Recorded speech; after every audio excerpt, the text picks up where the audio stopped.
Hi, my name is Abby. Welcome to Little by Little Fitness. Today we're just doing a little tutorial of how to break down Chaturanga to an upward facing dog to a downward facing dog.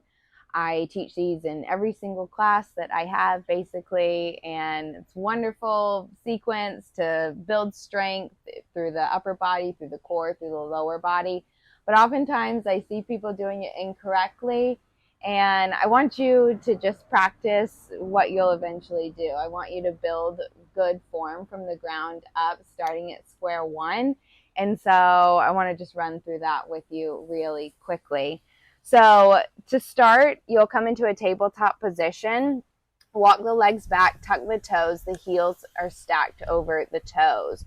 We'll start to wrap the eyes of the elbows in, so the eyes of the elbows start to point forward. Take an inhale to prepare. Exhale as you bend the elbows tight beside the body, lowering the heart down. Before the heart reaches the mat, you'll pull the heart through. Squeeze the elbows tight beside the body.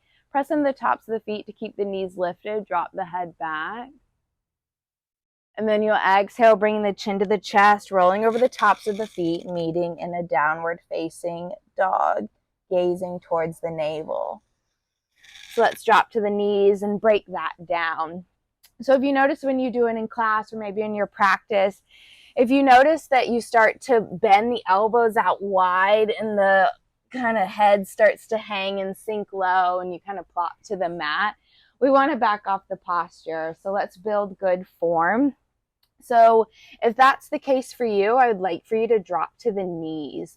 So coming back into that high straight arm plank position, you'll just drop to the knees, and then exhale, you'll lower the chest all the way down to the mat. But notice my elbows aren't flaring out. I'm still wrapping in, eyes of the elbows point forward, and I'm lowering the belly down.